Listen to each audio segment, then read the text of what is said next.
Hi friends, welcome to Annam's Health Recipes. இன்னைக்கு சளி பிடிக்காம எண்ணெய் தேய்ச்சி குளிக்க ஒரு ஆயில் செய்ய போறேன். அது எப்படின்னு பாப்போம். இப்போ நம்ம ரொம்ப எண்ணெய் தேய்ச்சே குளிக்கிறது இல்ல. அப்படி எண்ணெய் தேய்ச்சி குளிச்சாலும் நிறைய பேருக்கு சளி பிடிக்கிறதுனால அதெல்லாம் நம்ம இப்ப நிறுத்திட்டோம்.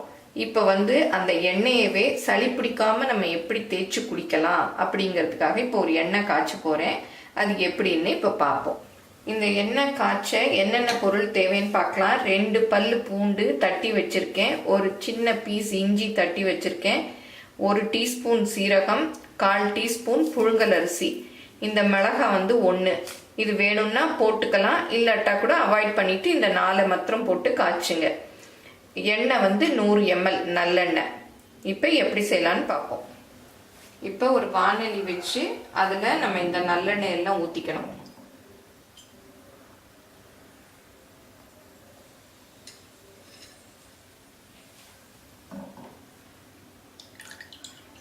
இதை அப்படி காய்ச்சி எடுத்து வச்சுக்கிட்டோம்னா நம்ம என்னன்னைக்கு தலைக்கு குளிக்கிறோமோ அன்னைக்கு இந்த எண்ணெயை தடவி குளிச்சுக்கலாம். தலைக்கு மாத்திரம் இல்லை, இதை உடம்புக்கு கூட தேய்ச்சி குளிச்சுக்கலாம். இதுல நம்ம இந்த பூண்டு பல்லு,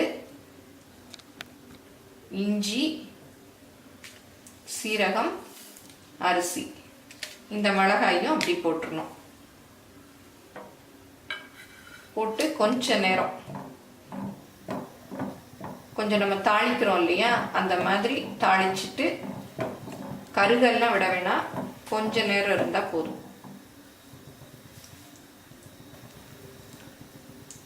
இப்போ எண்ணெய் நல்லா கொதி வந்துருச்சு, நல்ல வாசமும் அடிக்குது எனக்கு. இப்போ அமர்த்திடலாம் அடுப்பை. இது ஆறினதும் அப்படியே ஒரு கிண்ணத்துலேயோ எதுலேயோ கிளாஸ்லேயோ ஊற்றி வச்சுக்கிட்டிங்கன்னா தலை குளிக்கிறச்ச யூஸ் பண்ணிக்கலாம். எண்ணெய் காய்ச்சியாச்சு. இதை ஆறினதும் பாட்டிலில் ஊற்றி வச்சுக்கணும். நீங்கள் அப்பப்போ குளிக்கிறதா இருந்தால் கொஞ்சம் செஞ்சு உடனே குளிச்சிடலாம். நிறைய செய்யறதா இருந்தால் இந்த மாதிரி ஸ்டோர் பண்ணி வச்சுக்கோங்க. முன்னாடி காலத்துல எல்லாம் சின்ன குழந்தைகளுக்கு சளி பிடிச்சிக்கோன்னு, அதாவது 1 வருஷ குழந்தைகளுக்கெல்லாம் அப்பவே இந்த மாதிரி செஞ்சு தலைக்கு ஊத்துற அன்னைக்கு இந்த எண்ணெயை தான் தடவி தலைக்கு ஊத்துவாங்க. அது குழந்தைகளுக்கு சளி பிடிக்காது. அதனால இப்போவும் சளி பிடிக்கிறவங்க இந்த எண்ணெயை ட்ரை பண்ணி பாருங்க. எப்படி இருந்ததுன்னு உங்களோட கமெண்ட்ஸை எங்களோட ஷேர் பண்ணுங்க. எங்க சேனலை மறக்காம சப்ஸ்கிரைப் பண்ணுங்க. தேங்க்யூ.